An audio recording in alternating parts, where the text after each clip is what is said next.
Welcome to Around the Console Room. I am George, and today I'm joined by my dear friends Alex. Hello. And Morgan. Hello there. The three of us are very good friends from our time at university, and we spent a lot of time together talking about the most random ass stuff possible. We realised that every time the three of us are together, the conversation will at some point turn to talk about the hit British TV show Doctor Who. And we came up with the idea of starting a podcast to document our thoughts and feelings about the show. However, to maintain viewership and not bore some of you listening, we'll probably talk about some just general sci-fi media, including any films, TV shows, and games we like. We aim for this to be a chill time together, even if we get heated in debates, and we'll be joined by many other friends as guests on future episodes. We have a few fun segments planned, and if we do this long enough, we'll even do specialised episodes with some returning guests. But that's enough introduction. Here's a bit about ourselves. Hello there, I'm Morgan. I am an aspiring writer and director. When I met George and Alex at university, I was studying film. I've been into, storytelling for as long as I can remember, and basically Doctor Who was just the main aspect of my childhood. It kind of made me curious to, explore stories about, ourselves and the world around us, and it basically just spawned my imaginative mind, and basically here I am today, with so many ideas for stories I want to tell, for films I want to make, and yeah, I honestly don't know the person I would be without Doctor Who, and I'm very excited for our journey together on this show, and to discuss some awesome things just about not only Doctor Who but just other things we're passionate about. Hi, my name's Alex. I'm an animation student, and I, like the other two on this podcast, I really enjoy Doctor Who. I love sci-fi. It's one of my favorite mediums, as there is literally no bounds to what you can do with it. And having technical aspects and stuff in your sci-fi really fascinates me. I'm a massive film enjoyer as well, like the two of these guys. Massive comic reader as well, which sets me a little bit apart from these guys. I'd like to say that I'm a very big personality, and you'll come to find that on the show, and a little bit outspoken as well. So hopefully I can riff off these guys and make some interesting commentary. Yeah, you ain't wrong about having a big personality. I can testify that. I'll take that as a compliment. Yeah, amen, brother, amen. Amen.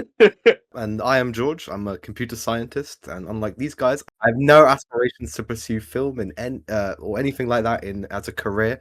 But I have been fascinated by just general media ever since, long before I met any of you, really.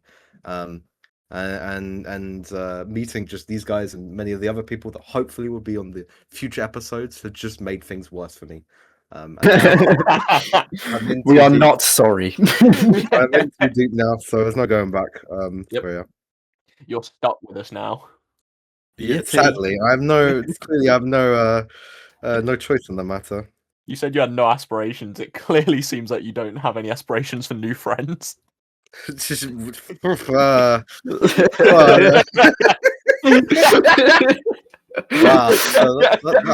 off to a great start already, boys. Let's go. Starters, we mean to go on taking the mic. I mean, I said it would be nice and chill, but goddamn. Let's start off with some Doctor Who then. Even though we're trying to avoid it, let's talk a bit about it. Oh, yeah. So after we watched series 14 together, I started going back to watch all of New Who. This includes all the spin-offs. I made a massive spreadsheet, which hopefully if I do my editing correct, you'll see on the screen if you're watching. Just a massive spreadsheet of every single episode that was in New Who, including all the spin-offs from Sarah Jane Adventures and even Class and stuff. I'm slowly going through it and watching all of it.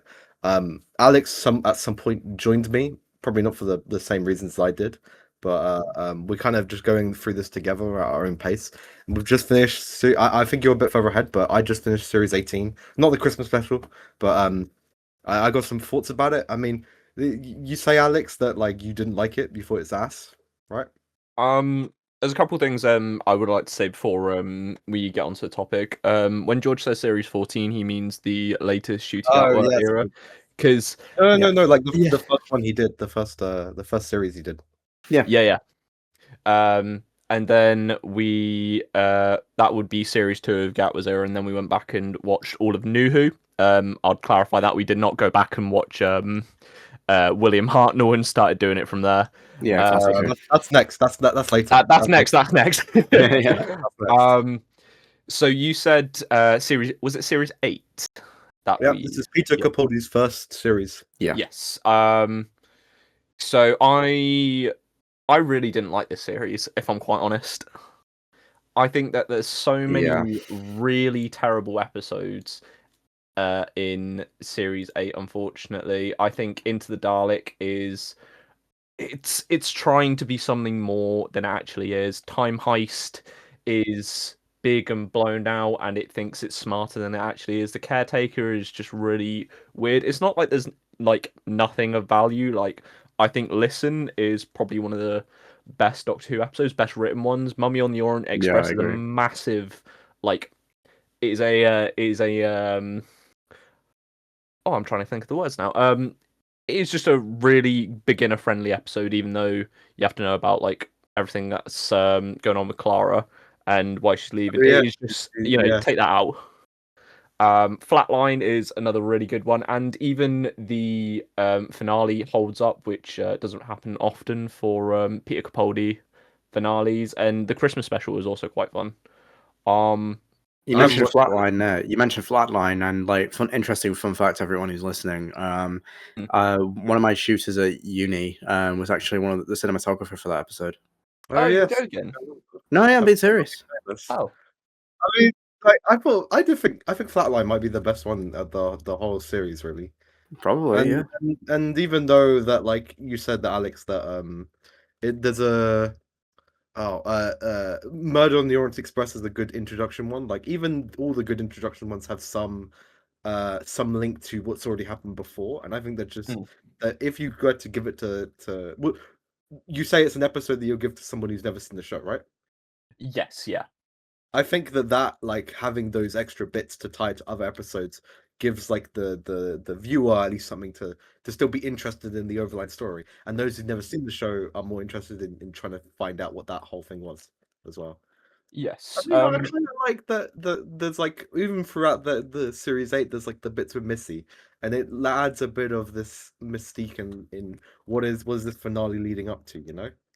I mean, yeah, I understand that, but for a start, only some of the Missy stuff is in some of the episodes. When rewatching it, I thought it was at the end of every episode. It turns out it was just in like a couple of them, and then went on to the finale. Yeah, it wasn't in all of them. But then if you No. look at like the other ones where they've done like what is that? What was the other one that was really similar? The when she I forgot her name. Why have I forgotten her name? When she having Is the it? baby. When, You mean Madame Trevarian of yeah, when Yeah, yeah. like every now and then stuff, and it's never to. I think this series had a bit more of a disruption, kind of one like that, but they've never been really to They've done a good job in not interrupting the flow of the actual story of the episode. Really, like it's a little bit of a bonus bit, being like, "Oh, look at this going to happen soon" and stuff, and I think it pays off pretty well in the end. I think it's done better in the RTD2 era with Susan Triad and Mrs. Flood. I think that they wrote not around it, but they wrote in characters to have their plot not progress, but like into the story so they could fold it in more naturally. Whereas this one's just kind of tacked on at the end of every episode. Yeah. Before. I mean, it doesn't really. A lot of it doesn't make sense anyway if we think about it, because Oh, yeah. like Yeah. the first time it happened was it in the Dalek one? It did happen in the Dalek. Into the Dalek was the first time we saw it, right? And that's supposed to be set like way in the future, and yet the whole like plot line in the finale is set in modern day. So by then, by the time we go in the future, the that shouldn't be happening and stuff. Yeah, So well, I think it's the fact think of it's it one of those. being non-linear. Yeah, if you think about it too deeply, then it doesn't really make Yeah. sense. I mean, Yeah. as like a pure like fan service thing to like keep viewers engaged, I think it was. I don't think it's the worst thing that I've seen. And No, yeah. I don't think the series is as bad as you say though. I still think there's a lot of fun moments, Yeah. and bad ones though. I was gonna say, like with Series 8 for me, I think it's overall quite mixed for me. I'd say the highlights are Listen. I think that's Peter Capaldi's one of his best episodes. I think Peter Capaldi, like he is overall a great Doctor. Mhm. It's just sometimes he's just given really unfortunately like poorly written material, and he just no matter how bad the material might be, like he does his best with it. And I say so. Yeah, the highlights for Series 8 for me are Listen, Caretaker, Flatline, and Deep Breath. I think is a pretty solid opener. I think I enjoyed. You don't like Deep Breath? I really don't like the Caretaker or Deep Breath. Oh I- really? Deep I- Breath Deep is Breath one is of the pretty worst well, starters. Oh I think damn! it's a bit. It feels like it doesn't feel like it's a proper introduction, and I think it doesn't help with it not being set in the modern day. It goes back in time to like Yeah. the Victorian episodes. I've never been a fan of the old episodes. I like the free what are the gang called? The Paternoster Gang. Is that what they're called? Yeah. Yeah, I like them free, but I don't like the episodes that they're in because whenever they're like Victorian kind of old time set within that time, I always found those episodes a bit boring to me, and I never Mhm. really liked them. I preferred those futuristic ones. And I think Yeah. that being an introduction one was kind of a bit weak for Peter Capaldi. Would you generally both agree that like because there's always those parts where for a Doctor's first episode he experiences like post regeneration sort of cycle where he's still coming to terms with like his new body and everything, and like Peter Capaldi has some really funny moments in this episode when he comes to T-Rex. He's like, "Hey, you big sexy woman!" They are, yeah. No, looking back now, I can see why. I can see they're pretty funny. I mean, I Yeah. think that overall, that Peter Capaldi, especially in this series, it's a very safe Doctor, and his Mm. individual personalities. I haven't got that far yet, but from what I remember from watching it before, like he does have these identifying things like having the sunglasses, like being able to play the guitar and all of that, and that doesn't happen until a lot more later on in these other series. And this series, there's a lot of that lacking. So I think it's a lot more safer, it's a Yeah. safer introduction for him as a series whole. And then he'll get all these bits that define him basically later on. But Yeah. I also think that the finale, like Missy, I think she is the best iteration of the Master that the show has ever had. Yeah. I think I agree with that. To be fair, I she's think that great. there's never been a bad master in all honesty. And Missy is just agree with that. I think Missy's just one of a very nice lineage of Master Missy incarnations because controversially I really like Sacha Dhawan's Master. I think that he embodies everything that I need from a master, to be quite honest. I think that, like, I mean, this is looking ahead a bit, but I do think Yeah. he's a pretty good master. But Yeah.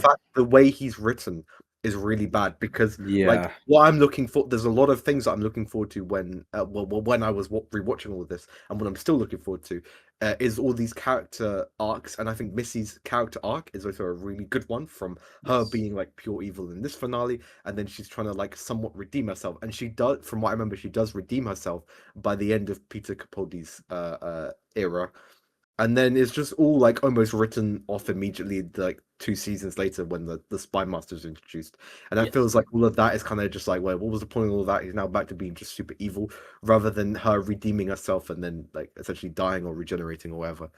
Well, that's But the kind of thing. that I think is a real like stinker on the Spy Master, I think. But I'll be interested to see on it just purely based on him as his own character, rather. I So think if you look at it as the way as I know a few people do, they say that Sacha Dhawan's master is before Missy, which is quite an interesting theory. I've not heard this story actually. that kind of makes sense with like character progression wise, but I think in the story it doesn't, because there is mentions about that, isn't it? It's like it is I'd have proven that to- he was like after or something. I mean, eventually we'll get there hopefully, and we'll answer this as a future episode. We'll put this in as a note or something. Yeah. So, are we going to get on to our first segment? I was We've gonna say yapped let's Now the audience has had an idea how much we love this show. Like flaws and Yeah, all. exactly. I feel bad for like some of you who have never seen Doctor Who, and hopefully will now after our clearly riveting conversation Yeah, about the exactly. episodes. If you've ever seen Attic, it's going to be a bit of a copy. So I don't care. I own it. Welcome to question time. Woo! Woo! This segment involves answering a question that has been sent in by one of our listeners. If you have any questions that you would like us to answer on the show, feel free to send to any one of us and they may be featured in the next episode. I've got a question. Oh, what's your question? Have we got any listeners? This is our first episode. Right, yeah, well, we're using the power of sci-fi and time travel as we have Oh my established. god, we're going into the future. Which is George's Future actual listeners. answer. He's used ChatGPT. No, I'm I have- joking. no. It's real. That's what the Today's G question stands for. comes from our dear dear listener, Sam. Oh my god, Peak Sam, Peak Sam. Sam's question for us is, what is your favorite film? Or dead easy, guys. Come on, Morgan. Would you Dead like easy. Morgan, what's your favorite film then? Well, funnily enough, because this is a sci-fi podcast, like my favorite film of all time is a sci-fi film. It is Denis Villeneuve's sequel to Ridley Scott's classic. It's Blade Runner 2049, which I consider to be one of the greatest sequels ever made. And clearly also the best film ever made. No, I think I think the best film ever made is for me at least Lord of the Rings: Return of the King. But with Blade Runner 2049, that is basically the film that got me into filmmaking. Everything about it in terms of how it not only how it continues the story from the original, but expands upon the theme of the original and asks deeper philosophical questions about what it means to be human, what it means to have a soul, even if like the overall message of that film, like even if you come from somewhere that you feel like you don't belong and you've come from like a rough background where everyone views you as like something that's like should be rejected within society. It's about what you do that defines who you are and that proves that you are real and you have a soul and you actually care about people. Which is obviously the main underlying of Kay's storyline in that film, and it's always stuck with me. And just strive for me to be the best person I can be, and just everything about the film from like a filmmaking standpoint in terms of how it's shot. It's still to this day the most visually stunning film I've ever seen. Like every frame in that film is immaculate. I think it goes, even though they're different directors and kind of different crew, I believe it's still the same for the original. I thought that the first Blade Runner had like it looks really good, and they clearly carried that on into the second one, modernized it a bit, but like still looks amazing. But I mean, think that for me, I like you. I think that the second Blade Runner is infinitely better than the first one because it has all those themes that are still it's clearer to the audience as well. Yeah, and also has a fun story that you can follow along with. I mean, don't get me wrong, I love the original as well. Film, but yeah. I think the original is a great film. I think the second one is significantly better. I don't think the first is as good as people say it is. Because I think the story really, like the lack of a story, really brings it down. I mean, the story is really basic and almost people argue non-existent. I mean, like both Blade Runner films as well also establish, because one thing that I'm excited to talk about in the future of this podcast, like one of my favorite elements of sci-fi in general is world building. The world building in both Blade Runner films from a visual standpoint and like just the concept of replicants and how they're rejected in society and were used for slave labor, and how these corporate companies such as Tyrell and Wallace, and how they ultimately play God and like trying to create the perfect human, like more human than human, as they both quote. Yeah, obviously I love the original, but just the philosophical questions of 2049 has always stuck with me. And again, just everything about it in terms of how it's directed, it's so immaculate. And I've seen the film quite a few times, and like I cry every single time in the third act, like in the climax, because it's so powerful. I think 49 is better than the original. But we're talking about the original as in the final cut, the one that Ridley Scott actually did get to make, which is the best version of the film. It is the best version of the film. I can't remember if I've seen the first film twice. Oh no, I think I've seen Final Cut once and Director's Cut first time. The main I mean, differences in between both is that the Final the- Cut removes the voiceover, which was unnecessary to begin with. No, the director's does. The director's cut removed a lot from the Oh original. yeah, and then there was like some The final small cut, scene. the final cut and directors are like very similar. I remember Mm. there were very minute differences. Oh, mean, wasn't the ending's completely different, isn't it, in the Final Cut? Because the Final Cut ends No, with they have the same. spoilers if you haven't seen it. Is Deckard and Rachel go running off in the elevator, and then the film ends there. Whereas in the director's cut, it's like they're traveling on the road. Or was that in the theatrical cut? That's theatrical. That's what I mean. That Yeah. the directors like changed so much of the theatrical. It's almost the same, and I feel like the final cut's like slightly different. Let me look this up because I know it feels like that there was not that much of a difference between. While The two. you look that up, I really like the ending of the final cut. Yes. It's just left ambiguous. You don't need to, add the source to it. However, George, I believe we actually saw it together. You and Sam were sat in front of me. Oh yes, I did yes. go see it. I went to go see it with Sam because I said we saw them both at the cinema. And Yes. oh wait, that was so funny. I think the first one that we went to, like there was this guy who sat next to us, and he left his phone behind. But Real. yeah, he came back. It was like, oh my god, no, because he sat there through the whole thing. It was clearly some older guy that had probably seen it when it first came out. I can't lie. Yeah. And he was just like, oh my god, yeah, Ridley Scott did this film, and bro, it was so funny. Like, Sam and I were He like, doesn't know what letterbox is, bro. I've just looked up some differences between the director's cut and final cut of Blade Runner. So the Unicorn Dream sequence in the director's cut had a brief 12-second version of the dream sequence, whereas the final cut expands it quite a bit, giving it a more emotional weight and making its symbolic meaning clearer, strongly implying Deckard may be a replicant. Which, by the way, I know how Alex just said how the ending of the original, of the final cut was more ambiguous. Even though 2049 continues the story of Deckard and Rachel, the ambiguity whether Deckard is a replicant or not is still unanswered in 2049, which I think was absolutely the right way to go about it. And like ultimately, the answer they die. Like the whole point was that they die after 4 years or something like that. They have like a set limit, which means that he should be dead by then.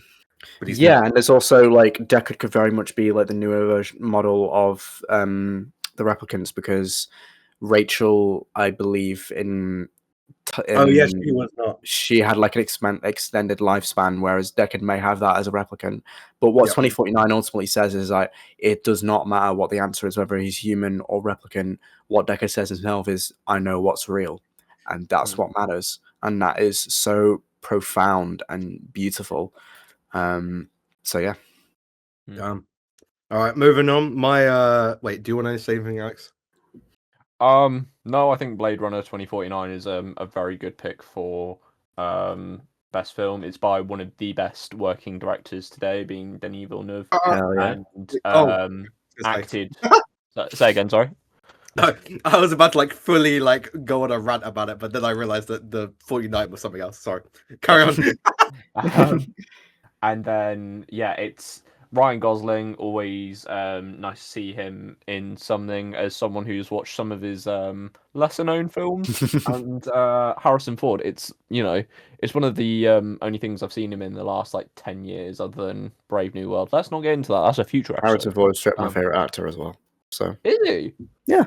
I mean, like when I watched his speech the other day for the when he won the Actors Award at the SAG-AFTRA awards, like his speech was so beautiful and really powerful. Like, I may nearly shred it to. He's like lived an incredible career, and his performance in 2049 is one of his best, I think. I hope that was an apology for what's it called, Brave New World. Oh yeah. His older career is clearly like very, very fan driven. I think when you see like what he's been in, I think he's been in other stuff, but like at least in the public eye, he's been in really only like fan media and stuff, because he is behind like a lot of these big franchises from the, I want to say 80s or 90s or something, like Indiana Jones, like Star Wars, and he's always the big face of it. So when these studios are bringing them back, obviously they're going to try and bring him back, and he probably just wants a paycheck or something. Yeah, but his performance in 2049 was one of his best. I think he's pretty good in that. He was just at that age where he was like starting to get old, but not too old that it hindered his ability to act. I think. Yeah. When now it's quite clear that he's getting a bit like it's getting hard for him, you know. Mm-hmm. I mean, when he was at the Game Awards, he was like motioning for the thing to go up, and he was like, "This is an old man. What is he doing here?" Yeah. Oh, that was Indiana Jones. That was Indiana Jones. To be fair, yeah, I Yeah. forgot about that. My favorite film, like Morgan's, is also sci-fi. It's 2001: A Space Odyssey. Oh my god! Banger. I mean, many people are like, this is the best film because of philosophical ideas, similar to how Morgan has defended 2049. But I just like it, man. I think it's an amazing film. It's a bit long and it's very slow, which is why I warn people when they watch it. But a lot of my favorite things are like that as well. So where they have to come with some sort of warning to keep an open mind. But man, I don't know. Every time I've watched the film, I think I've had like a smile on my face the entire time. I've seen it in the. I've seen. I think it was. I went away on this retreat during GCSE. I think it might have been A-level time. I think it was after COVID, yeah. Where basically it was like a retreat for a weekend where you spend half the time doing stuff that you would do at like I want to say like have you guys ever been to PGL? No. Yes. This came up in conversation the other day, I believe. I think I must have told you about this at some point, but basically it was like an activity center, and you go there and spend half the time doing things like climbing, like rock climbing, like abseiling, like rafting, that kind of stuff, and spend the other time revising GCSE or A-level maths. I can't remember which one it was. Right. Okay. But and at the very end of it, I was just on the on the train home, and halfway I was like, you know what? I feel like watching 2001: Space Odyssey tonight, and that was the second time I ever watched it, and I watched it with my parents and my brother as well. My brother hates everything that I like. It seems he absolutely despises. Oh this. dear. But since that day, like it's become such a massive influence in stuff I've done. I think when I watched it in cinema and realized that I had this massive grin on my face, it's become my favorite film ever. Like beating Wally, which is what it was at the time, at least starting uni. And the videos I made, like one of the videos that I made for, I think it was Among Us. Oh wait, yeah, you guys seen the film, so you know that whole bit where it mimics 2001, where like the baby comes in, it's the Among Us baby. Yeah. That video where it's originally from Among Us Part 2, also had the intro that mimicked 2001. So it clearly is like a thing that has been dear to my heart for quite a while, and I made that video I think before I met you guys as well. So, like, damn, and no one else has seen it from my friend group, I don't think. So it kind of lost. Man. I don't care. I made the video, so I do whatever I want. But I just really like it. It makes me feel happy. I think the story is amazing as well. I mean, I think most of it is a bit of like you have to watch it a few times to be like, oh, okay, they go into like moon and stuff, and they found the monolith and stuff. So what are they doing and stuff? But the like half of the film, it being the AI thing, is a story that's been repeated many times, and I think it's become popular because of this film. And I like it. It's peak. It makes me happy. That's it. No, not much deeper than that. So basically, I think 2001 is probably the single most influential sci-fi film ever. I remember when I first watched it many years ago, and obviously I was a bit lost. I was like, "This is a lot. This is an ambiguous film." But like, as long as I think about it and just look into what it all meant, now obviously I watch it a few more times, and I've watched it quite a few times. I remember I watched it in cinema with you, George, a couple of years ago during one of its re-releases. And it's fantastic. It's slow, sure, but like I think it's one of the core ideas in the film about the key aspects of evolution and how much of a slow process that can be. So I think the slow pacing complements that quite well. But yeah, just everything about how it was made, and literally every single special effect in that film, in terms of like the cinematography, the special effects, is aged like fine wine. It still looks like it was made yesterday. Have you seen the corridor video where they talk about the VFX behind it? Yeah, I have. There was like some remaster or something, and people could turn up the brightness to see the stars, and they used the stars to realize what all the matte lines was, because there was like the frame where the stars were missing that they were using to just like paste over black or whatever. But no one ever noticed till now, because when the film came out, like you don't notice that stuff, and it was only until the remaster that you were able to see that. I thought that was such an eye-opening episode, man.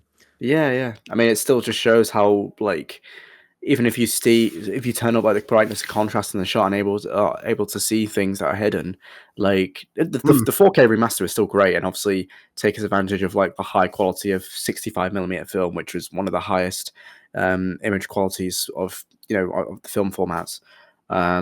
But yeah, it's a phenomenal film. I never get bored of it, and it's a great pick for your favorite film. What's that? Sorry?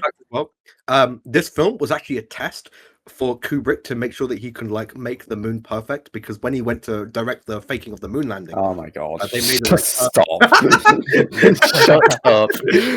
I'm sick and tired of this fucking bullshit theory. Like, I don't think the moon landing is fake, guys. I don't think it is. no, yeah, I good. heard that.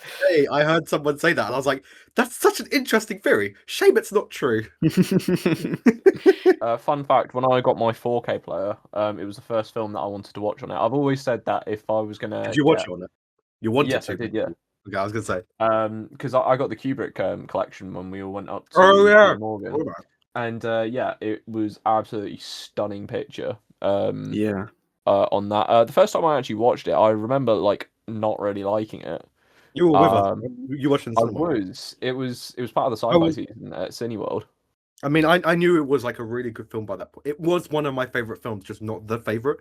And then I was really scared that showing all of you, you would find it like slow and boring or whatever. But I also came with that mindset of like, if you guys think that, then it's not that deep. But it hurt, man. It is Like quite. It hurt. It hurt. Oh, it is quite slow and boring, but monkey. And then it gets. Bro, it's so iconic. There's so many bits that are just so iconic that people still use. Yeah. I watched like the I've been watching since I was younger the Tim Burton's version of Charlie and the Chocolate Factory, and it's just a scene there when he's on the TV. It's the scene of the monkey, and the chocolate bar is the monolith.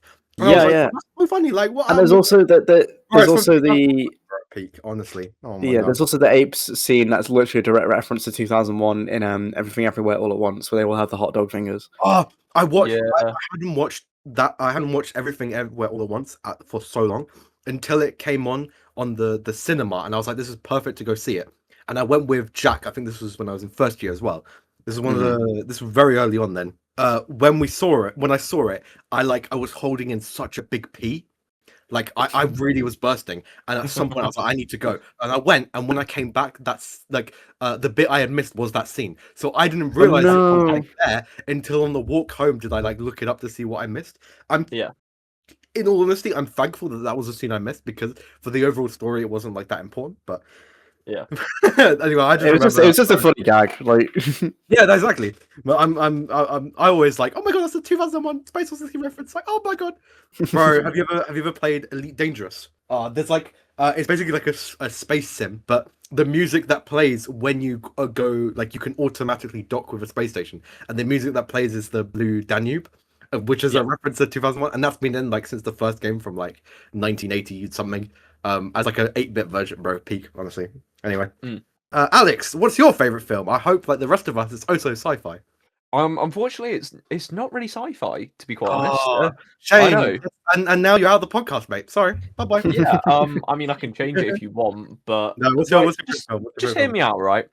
Mine is kind of sci-fi because it has talking animals in it, which is really fun. My favorite film, it will be on my Letterboxd top 4, is Alvin and the Chipmunks: The Squeakquel. It's not on your top 4 right now. It is currently on my top 4. Hang on, no, there's no way. I'm going on your Letterboxd profile right now as we speak. There is no way. It's not showing right now. Right, hear me out, right? It's not. You're lying. You're straight up like trying to troll, man. Alvin and the Chipmunks: The Squeakquel is maybe one of the best films of all time. No, you're trolling. You're trolling. Well, you know what? Let's hear him out. Let's critique him really a lot. We've got 3 really good actors. You've got Jason Lee, who plays Syndrome. Like, first of all, Syndrome's peak. So that means that Dave in Alvin and the Chipmunks and Alvin and the Chipmunks 2 must be peak as well. Zachary Levi, who plays one of the best book adaptations in all of cinema, is in this film. That's right. Harold from Harold and the Purple Crayon is in this film. Oh wait, he's also Shazam. Oh yeah, just at the peak of his career when he was playing Xbox and looking after chipmunks. Anyway, David Cross. I can't probably say this, but if you know his role in Arrested Development, you know why this is peak. I remember, all I'll say about this film, Alvin and the Chipmunks: The Squeakquel, is that I had the DVD when I was a kid, and the only, a lot of like DVDs and obviously some Blu-rays still today put like 4 or 5 star like ratings from like news outlets. The highest rating that this film had was a 3-star, and they still put it on the back of the DVD for this film. And I just always found that really funny. That's such a good clever marketing because people associate the highest has got to be either when you see in TV magazines, they don't rate the films by 5 stars. They always do it by 3 stars. It's such a clever bit of marketing. I can't lie. Maybe the film is peak. Maybe it is peak. Let me get into it. Anna Faris is in this film as Jeanette, and if you've ever seen Scary Movie, which is coming out this year with the 6th installment, you know that shit's peak. That shizzle's peak. Hashtag not sponsored. Hashtag not sponsored, but Betty Thompson, who did direct this film, is sponsoring me to say this. She has me at gunpoint at the moment. You can't hear it over the mic, but she is slowly cocking it back. You can also stream Alvin and the Chipmunks on Disney Plus, Prime Video, and Netflix, it seems, in the UK. Oh, no, sorry. I've just looked up quickly. The guy who was the cinematographer for this film, Anthony B. Richmond, the list of films he's shot amongst this film is actually kind of hilarious. So, the cinematographer of Alvin and the Chipmunks the Squeakquel also shot Legally Blonde, Candyman, the original, Dive with the Kid Dog Days, The Beatles Get Back, The Sandlot, The Cinderella Story. It's his filmography is wild. I'm seeing a lack of a pattern here. What do you mean? Let me just say that Alvin and the Chipmunks, the Squeakquel, has won 3 awards, which is more than probably Blade Runner did. And 2001. Surely not. Surely not.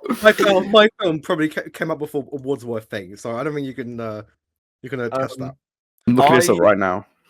Can Blade Runner 2049 and 2001: A Space Odyssey say that it's won a Kids' Choice Award USA for favourite film in 2010? If it won Kids Award, I'll be really concerned. What are we showing our kids? Has it won a BMI Film Award for film music for David Newman? I thought not. My God, no! I've just looked this up. Sorry, Alvin and the Chipmunks the Squeakquel won several awards and received notable nominations: Kids' Choice Award 2010, British Academy Children's Film Awards, Guild of Music Supervisors Awards, and BMI Film Music Award. Oh my lord, there's no way.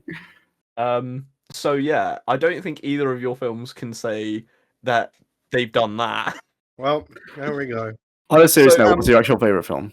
Yeah, I was going to say. No. Even like this, everyone will always know that his favourite film is Chipmunks, the Squeakquel, and that's how we're going to leave it. So, Sam, thank you very much. Thank you very much, Sam, for sending in that question. If you guys have any other questions that you would like to send in for the show, please feel free to contact any of us. And I've got a question in the next episode. You said this already. I've got a question. We're moving on. The producers are saying I can have a question. The producers are me. I'm the producer, man. Yeah, and they're saying that I can have a question. What's your question? Can I say my favourite film? No. Moving on. Welcome to Pitchy. Right. Okay, I'll say for Alex. I'm cutting. He's going to cut that. No! Can you please put a bleep over it? No. Morgan, you can't say that slur. I didn't. Oh, come on. The power of the editing is the editing room is one to not be stifled with, Morgan. I was going to say, if we keep on messing up, then George is going to just leave everything in that we say that's bad. Including all the times that you've doxed yourselves. My address is beep. Not real beep, by the way. He did that by his mouth. Can you actually put the actual beep? Welcome to Pitchy Business. Since I have no aspirations for a career in film, I'm going to let one of these guys pitch an idea for a film or TV show that they have, and the rest of us will judge them very harshly. So you guys need to do rock, paper, scissors with each other to see who's going to pitch today. Okay, right. You ready? 3, 2, 1, go. Rock, paper, scissors. Oh my god, Morgan won! No way, Morgan, you have your idea now. So, the idea I kind of have, then bear in mind, I literally, a couple of days ago, I thought this idea in my head for a sci-fi film. I've not got, like characters sorted. It's just a kind of general, concept. So, basically, it's, set in a world where every single person has, a different, outlook. and well, they live in a different reality, but everyone is still present in this singular reality. So, say like you're talking to someone, and their events or what's happening in the world is very different to what's happening in your own world. Like the weather might be different, or like buildings look different, or like the sequence of events in history are completely different. Basically, it's kind of like everyone has their is set in their own reality, but they're all still together, and the kind of discussions they have is like creates conflict, as you can imagine, because of their different viewpoints, which could be an allegory for how everyone has like different political beliefs. So I'm thinking I want to have like a very character-driven piece in terms of how people can find connection in this despite the circumstances they live in, and also how they can live with this. It feels like very Black Mirror-esque in terms of it's not necessarily in relation to technology. It's very like psychological and like thought-provoking in a way. And I think the reveal in terms of why this is happening, or like the explanation of why everyone lives in the singular reality but it still all lives together in one, could remain ambiguous, and it could be like up to the audience's interpretation. But that's kind of like the general idea I have. And I mean, like, you guys are both more than free to like give me suggestions of what I could do to like bring this idea into a future feature on that I genuinely want to make, because I think it could be a cool But like idea. everyone's got their own perception of reality, basically. Yeah, and So how would you represent that from one person to the other? Someone's So- just floating. Someone's got like a build. Like, oh, in my reality, this building is like 3 stories taller, and some guy's just floating in midair doing his friggin' taxes or something. yeah. Dude, 9/11 happened in my universe, but it was Big Ben. What the hell? Oh my god. But no, yeah, basically, yeah. So Already asking us for ideas. yeah, I mean, like, say like the weather could be different, or like these history events are different, and Are you kind of aiming for like a genre here? You're aiming it for to be a comedy, because this could probably be like done well as a comedy, really. Because yeah, like I want it to be dystopian, like for sure. so depressing. We're gonna go idiocracy kind of was gonna levels. It's say, gonna be dystopian but comedy. Yeah, I wasn't necessarily thinking comedic for this. It was more. It could have some funny jokes in there, yeah, for sure. But I feel like the kind of the approach I want to go for is like basically like 2 characters trying to seek connection and meaning throughout all of this mess. You know, if you know. what How I mean. grounded is this gonna be? I'd say like in a way where I want it to be fairly grounded. I think. Okay. But I feel like because it's ultimately a science fiction concept, they could have like different perspectives, or have like, you know, way more advancements in technology, whereas someone else's perspective is like they still use a TV that's from like the 50s. And so I feel like it's something, if it's want to make for a feature film, I have to like create like an entire document in terms of how all of these different realities like intertwine and connect in a way, and how like I would make it work logistically. So it's a lot to think about, but I think like that's kind of like the idea I have. So Yeah, because with this concept, you've got to kind of think about like, right, okay, so let's say for instance that I walk into someone's house. Obviously, it's got their own reality in it. So as you said, like thinking about like TVs, in my reality, like someone owning a TV would look vastly different to someone who's like stuck in the 1950s in their reality. yeah, You could also, there's some interesting commentary that you could have with at least modern day topics, such as like your own echo chamber in like social media. So Yeah. like you could have it on a belief system. Yeah, So if someone believes, oh, I should have lived in the 1950s, it builds upon that, and they're in their own kind of world. yeah. It'd definitely be an interesting concept, and I believe that especially yourself could execute it. Yeah. Would you say you said that you wanted to actually do this as a feature? Would you want it to be something that's early on in your career, where you might have a smaller budget, or would you be happy to wait for it till you have a big enough budget to at least bring the vision to life? I kind of want to do it like on a mid budget, not on a small budget, but it's So like kind of halfway into your career, like you're a decent way into it and stuff. I'd say Alright. so. Yeah. See, I can't lie. I think you should take. This is just personally speaking. Take a French Dispatch approach to this film because I think there's a lot of interesting ideas, and I think with Explore the open universe end- in different ways. Yeah, that's what I'm saying. Yeah. So like two people trying to find connection between their differing realities, which is the main thing. But then maybe I don't know, expand it into like a workforce, for instance. How does a workforce operate when someone's I'll take the 1950s one, like someone's in the 1950s, someone's worldview is that they believe that everything's made out of slime. Does that mean that everyone also like everyone acknowledges that everyone sees the world very different to each other? Yeah. And they have to work around. Yeah. Because if you think about it on like a philosophical level, for all I know, the way that I see like the color red or something is very different to the way that you guys see it. My perception might already be different, but we have no idea. We're just something. That's because you're colorblind, dude. I'm not. Officially, I am not colorblind, mate. So I feel like I could definitely play around with like the stylistic choices.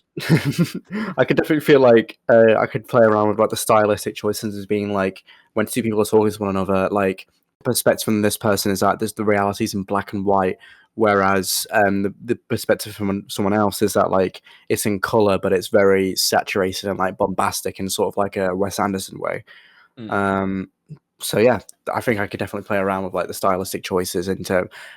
There's also like it brings in the idea of like multiverses as well. Like you see the vastness of the multiverse in films like Everything Everywhere All at Once, which is also in like my top 4 favorite films and one of my other favorite sci-fi films. And then the way that film shows like hundreds of different universes and having all of that in one reality from different perspectives, I think could be really interesting from a filmmaking perspective, I think. And I think it's something I'd be quite excited to make. I've just got to nail down how this is going to work in concept and make it make sense. And also just plan it out. It could be really interesting to explore like if so in the X-Men universe, there's like a certain age where you will get your mutant gene. It'd be interesting to have 3 stories, maybe 2 people having a relationship, one story being a workforce, and then just having someone as I don't know, a pubescent child who's going through puberty, and they are like, because their worldview is changing because of hormones and shit. They go through and their worldview changes, which means that their reality changes in a sense.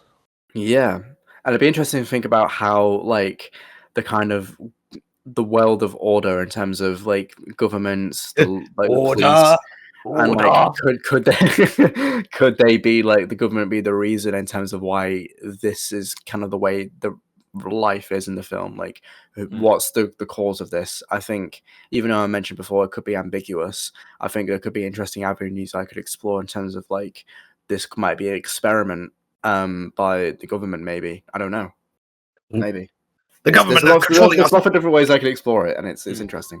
Yeah.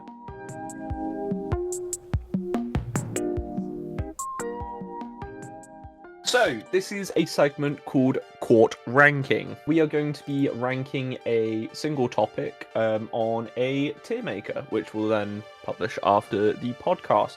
Today's Court Ranking is Season 1 of Doctor Who.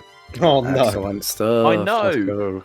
We're going back to Doctor Who, guys. Amazing. Yippee! So, this is the tier list, which is kind of done oddly. I should have made my own. We will do that for next time. But we have got Rose, we have got The End of the World, we have got The Unquiet Dead, and then they put World War III and Aliens of London together. Daleks on its own because it's not a 2-parter. The Long Game is not a 2-parter. Neither is Father's Day. They put The Empty Child and The Doctor Dances together. Boomtown, and then Parting of Ways and The Bad Wolf together. Those each stories, ranking the stories. Yeah, exactly. But to be quite honest, we can rank them individually because some of the episodes in the two-parters. I mean, kind of a complete experience though. It's really hard to not judge one yeah. better than the other, in my opinion. I think Because that the there's first part will, like, a if you really better- want to think about it, the first part will always be worse than the second because the build off is that's the build up and the payoff is not there. yeah, but you can equally say that the second episode didn't pay off, whereas it built up something really good for the first episode. That's a fair point. That's a fair point. What are we thinking for Rose? For Rose, I would put it's a solid 7 out of 10 fun opener. I think I'd put that in good. Mm-hmm. I George, think, how are we I thinking? think it does a good job in like trying to start the series. Like, sorry, it does a good job in starting the show, but I think by like actually its story for the episode is kind of. I'll go closest to poor, but I'll put it in upper average What? opinion. In my opinion, Oh, I think I might have to go with Morgan in good. I would say it's either one of, if not the best series opener, but as an episode standalone, I was gonna say, it's not. It does a really good job in trying to like introduce the show and stuff, but when you Yeah. look at the other ones, it feels like it doesn't actually start getting going until at least like second episode. Like first one is such a. It's not one. I would never watch this episode if it wasn't. I was watching the whole thing. It wouldn't be one that I want to go revisit. This Rose is in a unique position because I think it really well establishes its characters and its world. But in a matter of fact, if this was like episode 5 or 6 or in a season, it would be filler. Mm-hmm. If you took out the fact that it's like the first and introducing everyone, it would just be Alien Invasion of London. But I will say, as merit on its own, there's some really good sequences, like the first chase sequence. I've always said with not only this episode, with just series 1 as a whole, you don't even have to have watched any of Classic Who before watching it because it's just such a good starting point for anyone. Yeah. And it like because it's obviously it sets up the idea of the Time War, which is a completely new concept. Yep. It sets up like a completely new companion. Like it sets her like her wants and desires in life, and by the end, when she chooses to like go along with the Doctor, it's like it's a good stepping stone in terms of like where we want to see things going from here. If we were to strike a middle ground with me, Alex being on good, and George wanting to be innocent over average, I think, and any of like if the placement of the episode being in either two of those tiers, I'll be happy with. So I really want to put it into good. George, would you compromise on it being in good? Would you compromise with it being an up average? that does not answer Alex's question. I don't think it's good. I don't think it's up. Spoken like a true politician there, George. I think that this is like a high upper average or very low good. Okay. I don't think it's good. We'll put it in upper average for now, and then we'll see what's in good. And then we can. If we don't have it, yeah. Okay. Yeah. End of the world. I'm gonna say my thoughts on this. Okay. Fun episode, but it doesn't do much for me personally. It's like if I was to rewatch this, and I do rewatch season 1 quite a bit. It's not one that I'd immediately go for. Like it's not your Daleks, it's not your Father's Day. Not even, I think like, it still has that Aliens issues of where London. it tries to introduce still a lot of stuff. Yeah, and I don't think it's as bad really- as Rose, but I think it like has like it still stands on its own even without that. It has some great moments, like the "Where are you from" bit, and then I really love the ending sequence. Yes, of I was going to this, say this. where Eccleston says, "My planet's gone." Yeah. And it just hits. It's just really solid acting, and then Brittany and Soft Cell in this episode. I don't think you can really go wrong. Cassandra's also a very fun villain. I think she's just sassy and narcissistic, and it's just fun. We don't get villains like that anymore. Yeah.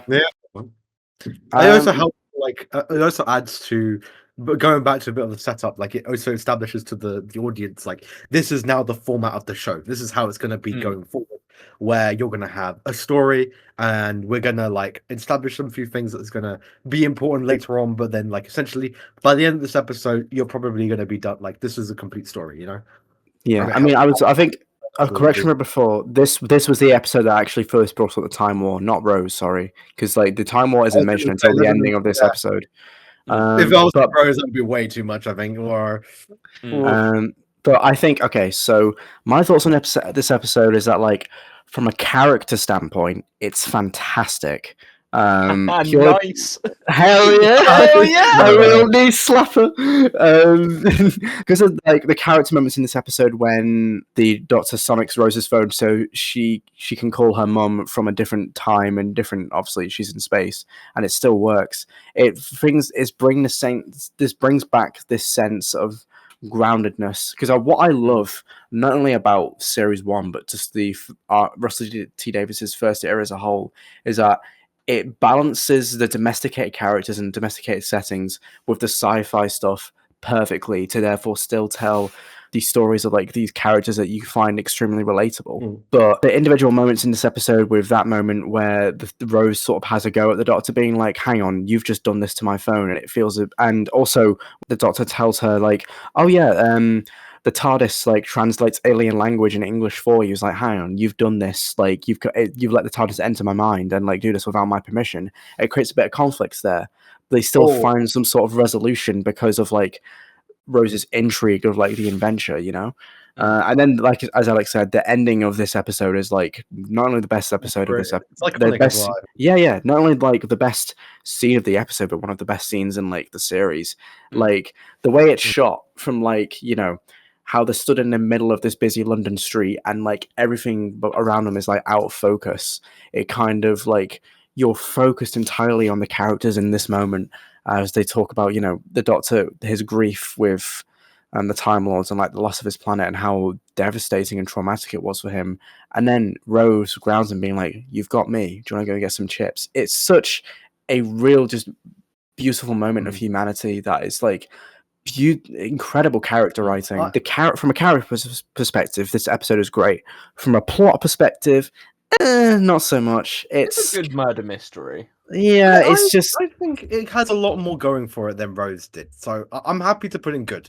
I think it should go in good. I also want to build on a point I think George made. We've been given this new character and we've been given an episode that solely focuses on their background, their domestic life with Jackie and Mickey. They actually have a job, which we don't see much of in the original series. That's quite uncommon nowadays to have a job. Sorry, are you going to bleep out the J word? You got a job. But that was a status quo change for the companion. Now, I think it's not unfair to say that the budget at the time of original Classic Who wouldn't have been able to afford all of these monsters and aliens in the same episode. I think that End of the World does a really good job of establishing that this is a new direction for Who, not just like storytelling wise as it's come into the 20th century, but it's also like a massive leap up in effects, practical effects, and budget and what we can do. Like they had bubble wrap on monsters in the original ones. Now we're getting full prosthetics. We're getting the box of Malhoun who has like little wheels underneath him. It's all just a visual display of this is an upgrade and a good continuation of Classic Who. I'd also like to pay quite close attention that this was the first, even though subconsciously this was the first time any of us heard the word meme. Oh yeah. Wait, that's in the episode? MEME. It's called they're the Brotherhood of Meme or something. They're the ones that have the oh my god. the spider droids. I can't remember what they're, but it has memes in it, guys. Let's go. So stupid. Right, let's move on. Yeah, can we put this in good? Let's put it in good. I mean, that's. I am so Finally, upset very that quickly. it's above Rose. Oh, yeah, but I think that's valid. Finally, very quickly, this episode was that gave birth to the Ninth Doctor dancing gif, which I'm happy with. Oh wait, yeah. Bro, we never told this. What? One day we'll do a full episode on Christopher Eccleston and our appreciation for this man, because this man is a national treasure, at least to myself and hopefully the other two. I know his video of him ranting about Heaton Park word for word, bar for bar. Like it's an iconic video. Mad, absolute If you're madness. a subscriber of the Patreon, you can see exclusive clips of, Morgan reciting the entire thing, bar for bar. Moving on, let's do, next one is which one's the next one? It's the Unquiet Dead. This one's really underrated, I think. I think this one's really underrated. I don't remember this. I was going to say, like, let's pause. Because I don't think this one's... Oh, wait, dude, this is the one that introduces... What's her name? Gwen. As, yes. Yeah. No, I don't know. I think this is poor, because I don't remember much of it. It's the first mention like of Bad Wolf as well. Yeah? Yeah, like Oh. when the spirits Yes, present her, and she's like, she gives warning of like a bad wolf, and they think, Yeah, what the big hell does bad that mean? wolf. Yeah. No, I think it's this even is- before that. Gwen says about it. She says about I see something in you. It's the big bad wolf. Gang, what do we say? I like the horror in this episode as well. I think it has a nice atmosphere. I like that you can see one of the camera guys in one of the shots. Oh, then this is the worst one, then. Yeah. Can't believe. Well, where would you guys put this one in? This I put it in is because I think underrated. it's underrated. I think like the whole gothic horror feel of it, and like the storyline with the spirits is like quite, I think, well done. So what would you say? Good or up average? I honestly, because I think it's underrated, I put it in good. I'd put it in good as well. The Gelf are a really Gelf again. Like going back to status quo changes, the Gelf would never have been able to be done in like classic Who. They would have been like projections or something, or like if you've ever seen Captain Scarlet and the Mysterons, they would have been like the little torches. I'd love to do a Captain Scarlet episode, by the way. Morgan's gonna watch that. You both have to watch it. Have you seen I've it? seen it. I've seen Captain Mad. Scarlet. Yeah, Mad. I haven't seen it in like recent years, but yeah, I've seen that one. I saw that one, Joe 90 and Thunderbirds. Yes. Damn. Jerry Anderson Morgan, it's all on episode you. coming down the pipeline.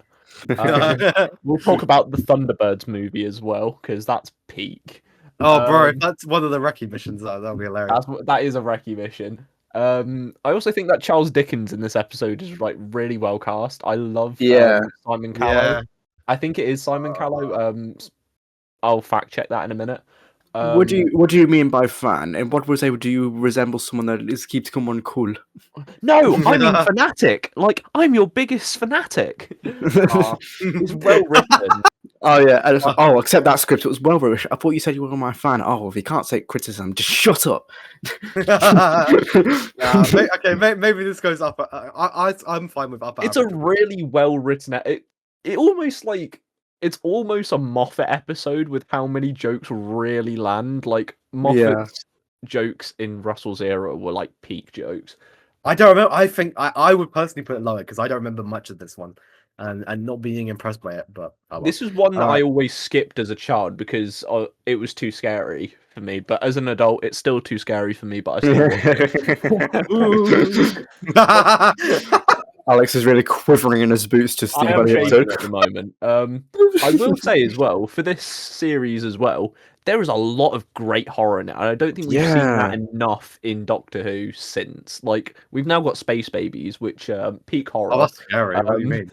Bro, that's terrifying. the Pokemon! I'm shaking in me boots. Right, we have got the Aliens of London and World War 3.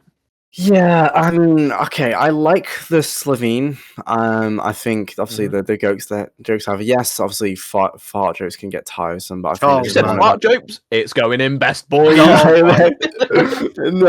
I think like obviously fart jokes can be like really tiresome nowadays, but I think the way it's done here is quite funny. Murder. Excuse me. Yeah. Also, excuse me, do you mind not farting while I'm saving the world? Great line. I think it has a good setup. Like I like the first part. I think it takes a major nosedive in quality in the second half when Mickey literally hacks a government website in order to fire missiles that then tend down the street. And you're just like, bro, fuck off. That's not how it would work. Jeez, that is how it works. What do you mean? This is a sci-fi podcast. Like anything can happen. Yeah, it gets really dumb and silly in the second half. I'd like to say my piece on this episode. I think that this is probably one of the best episodes of this series. And I don't say that lightly because we have got some absolute gems coming up. But I think the fact that Russell could get a 9/11 joke past the BBC, which is a government organisation, in 2005, and also politicians that are farting aliens actually talking out of their arse past the BBC. I'm taking this from Harry's Moving Media, or yeah, that's his name now on YouTube. When this was explained to me when I watched his review on the episode, it literally it was like a light switch in my brain. I was like, oh my god, that is literally what's happening. Yeah. Okay, that's an interesting thing, actually. I think if at this point, this is where at least the series 1 starts picking up, and like you said, I think that there are better episodes that come after it. Yes.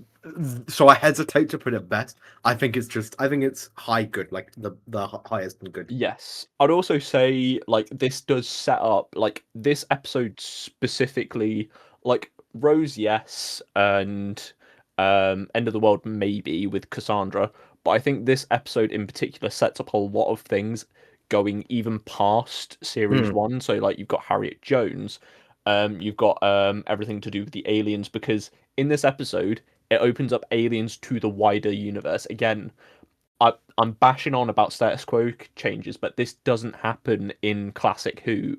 Everyone just kind of alien incursions are kept to unit and a few civilians.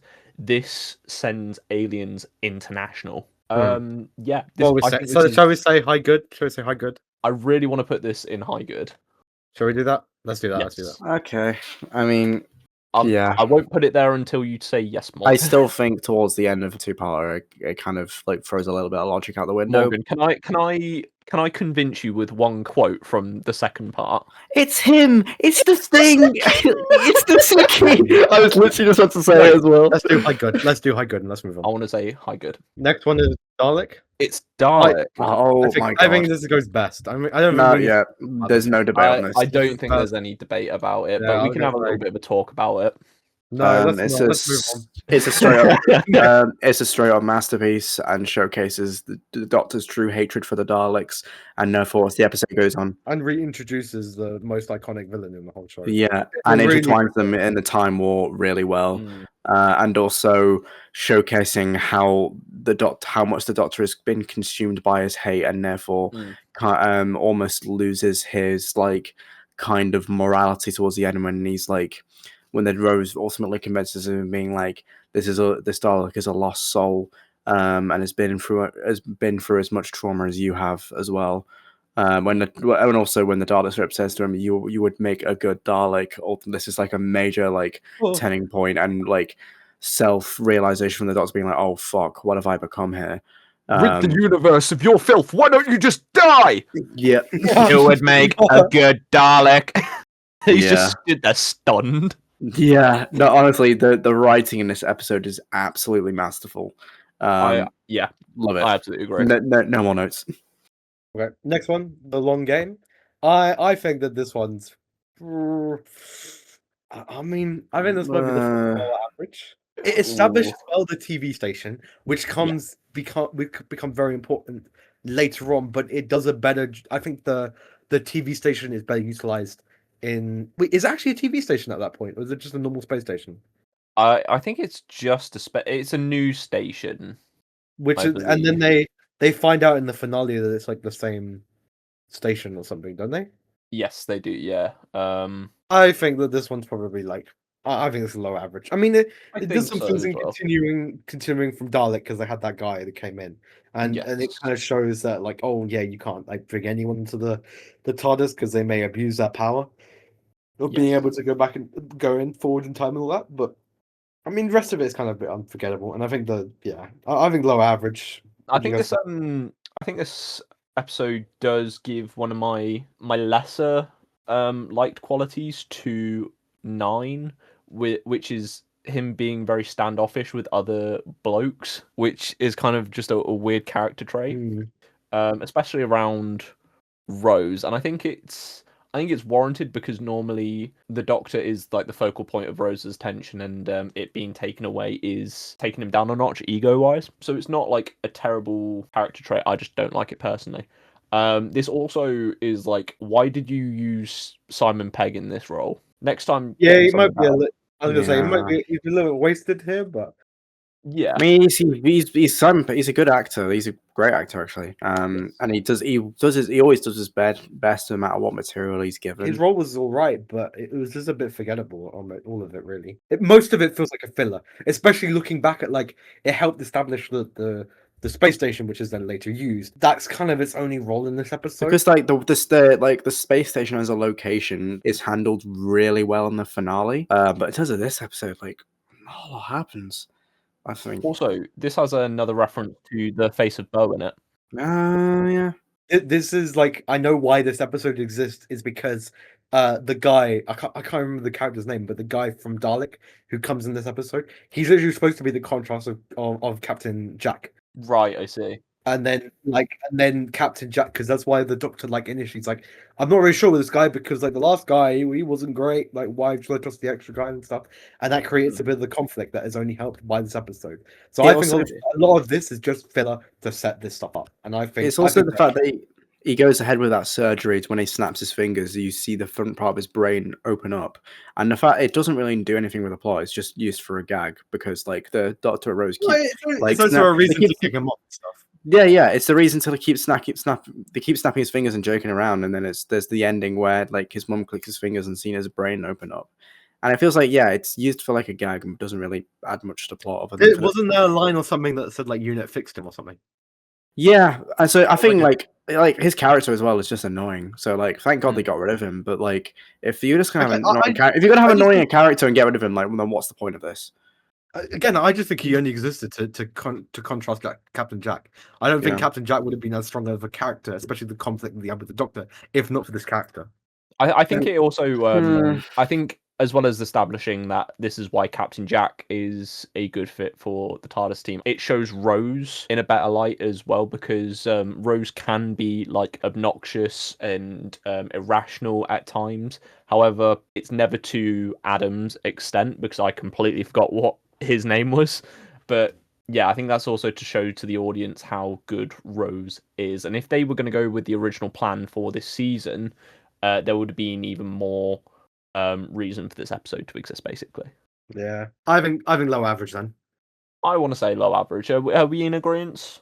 Yeah. The next episode is Father's Day, and unless you both have a really like nearly flawless argument, I want to put Father's Day in best as well. I think this goes in best as well. I mean, there's wider series like every time the Doctor, whenever something like this happens again, and I can't remember the name of the enemy, but they never appear again in the series, basically. Yeah, the Reapers never appear. I think best. I agree. Morgan, you agree? Yeah, I think this is an episode that I definitely do need to rewatch. I think very much from a character standpoint, it's really, really good, and it kind of showcases like the longing that Rose wanted if her father was in her life. I put it in best purely because like the character work definitely stands out in this, but I'm gonna be honest, it's an episode I definitely need to rewatch. So yeah, I think it's a low best. This is one of the ones that I defend because I originally really didn't like this episode. I thought it was spooky, and I think it's definitely one of those ones that if you watch it as a kid, you'll absolutely appreciate when you grow up. And I think there's a lot of optimism in this episode as well, with how the Doctor frames going back in time and seeing the loved one die, and then how Rose and Pete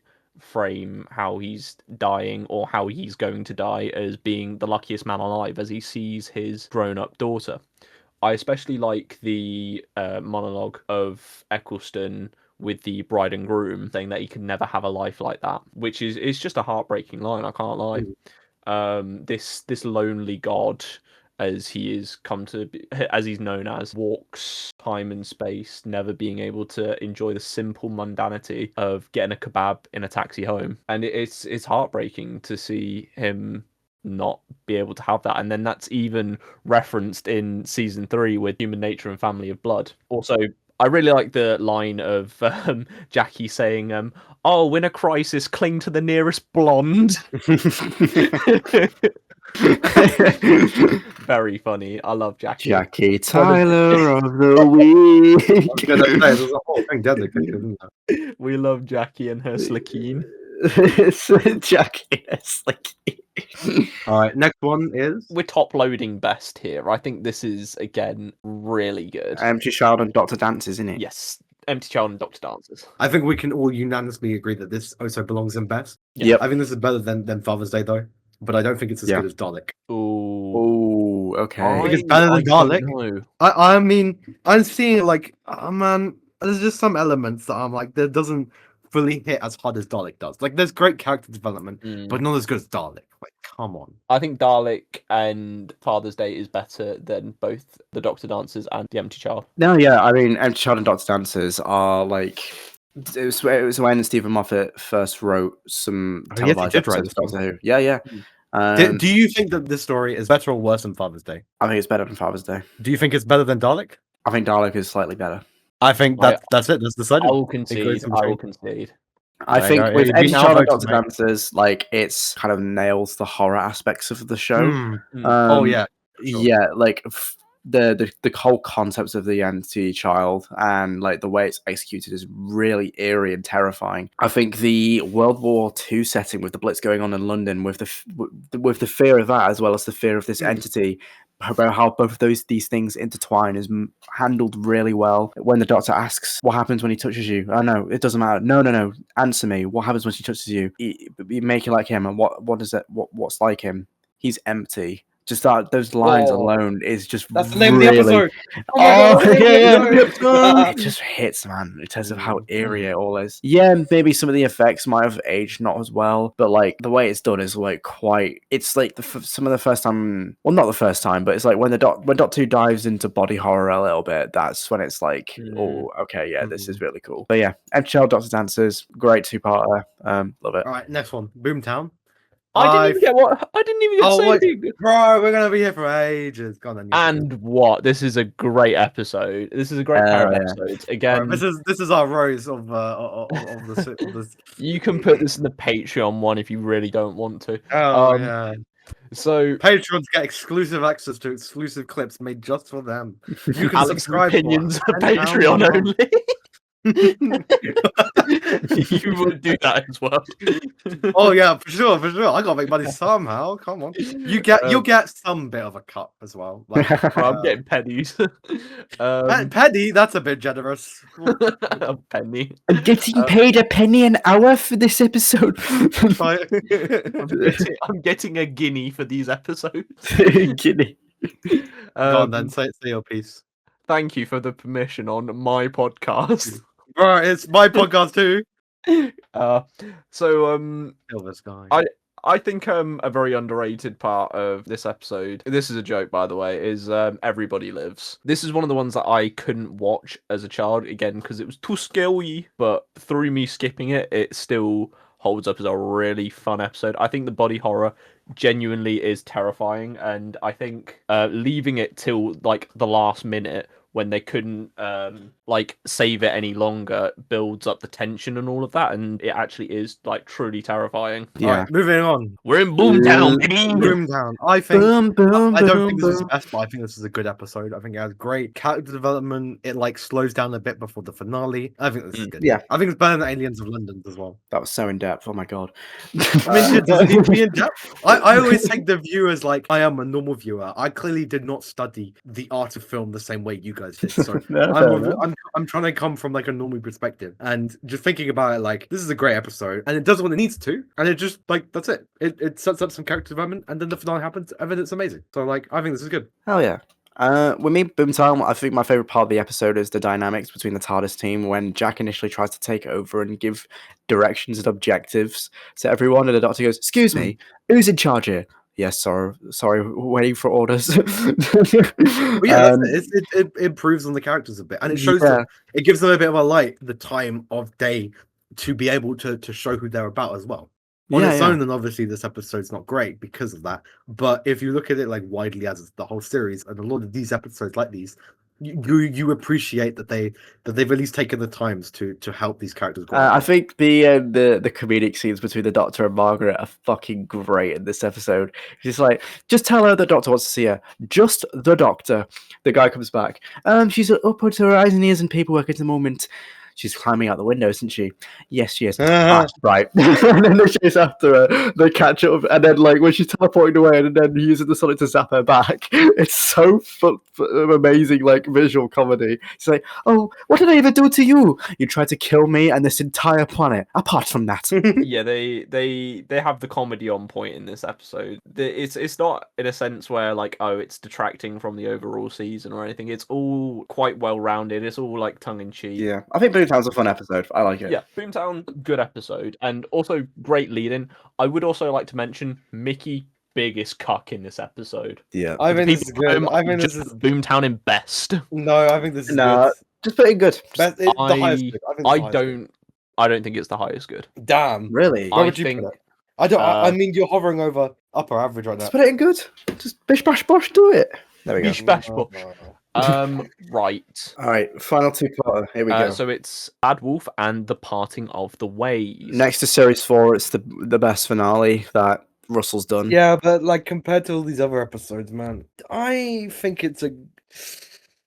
Oh, we're about to get a hot take here. Oh, Yeah, it's still loading.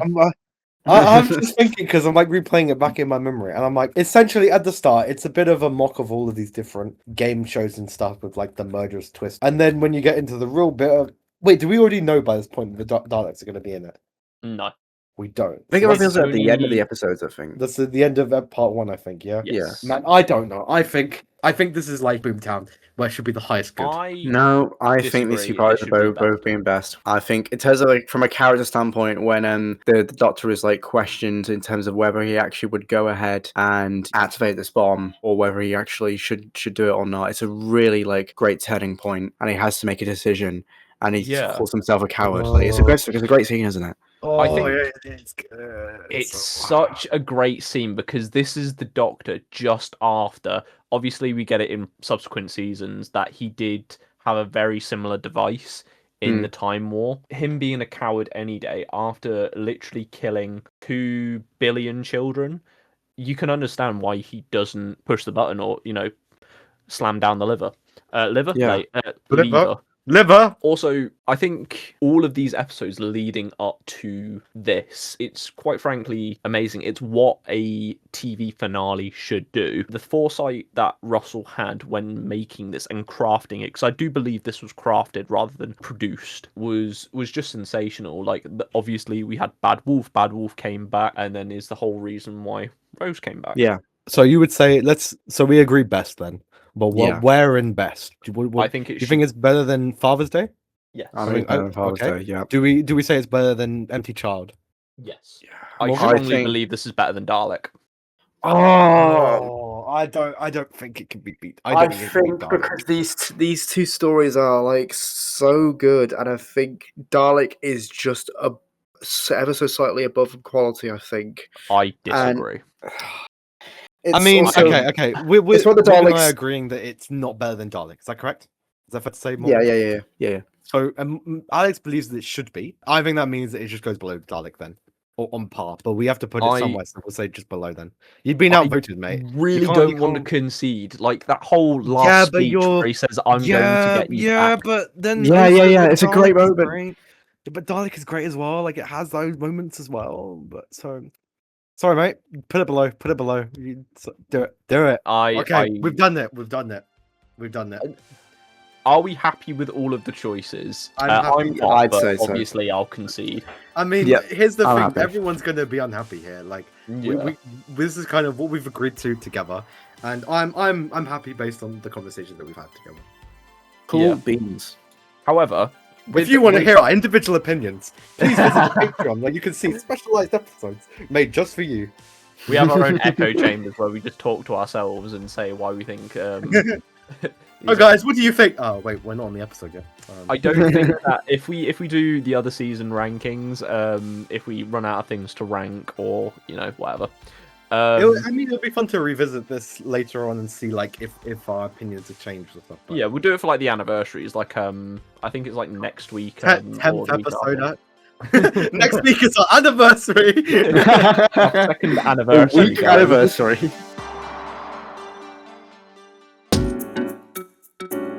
All right, welcome to Recy Mission. This is going to be the show kind of homework for our next episode.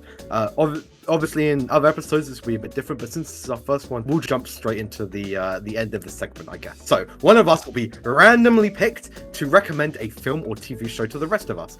After the show, we'll have to consume said media, ready to discuss it in our next episode. Let's spin the wheel and see who gets to recommend something today. Oh my god, drum roll. Morgan. Oh my god! Morgan, recommend us a film or TV show. If it's a TV show, we have to watch the first 3 episodes. But do you have anything you want to recommend? Okay. This is a science fiction film that I want to recommend you guys to watch. It's a film by Terry Gilliam. I should honestly have it higher on my favorites, which is why I think you guys did not end up watching this, or when you were watching the favorite films list of our friend group. I can't wait to watch the last 10 minutes of it because I know which film it is. It is Terry Gilliam's Brazil. We saw this all at Christmas. Oh, you've seen it? We've seen it. Nah. We could. I would love to discuss this film next episode. Okay, no, I'll love to discuss it. Yeah. About it. Okay, we're gonna do Brazil next episode. I still need to watch the end of it because I think you haven't finished it. Because there's 2 different cuts of the film. There's the theatrical cut and the director's cut. Watch the director's cut. Flip. I don't know which one I watched. I don't know which is one it I have. Criterion? This film's Basically, Criterion. Yeah, it's Criterion. Yeah. I watched the Criterion version. So whatever version was on Criterion, that's the version I watched. That's probably the director's cut. Excellent. Guys, why do I have to take time off work? I don't want to go to Brazil. I misunderstood. I booked a flight, my man. I misunderstood the assignment. The trees are all right, I guess. They film Property Purist 5 here. This is sick. Guys, this is where the hit film Rio is set. No way! Film Brazil is set. All the time we have for today on this episode. Join us next time for more conversation around the console room. Goodbye. Goodbye. Bye bye. Take care, guys.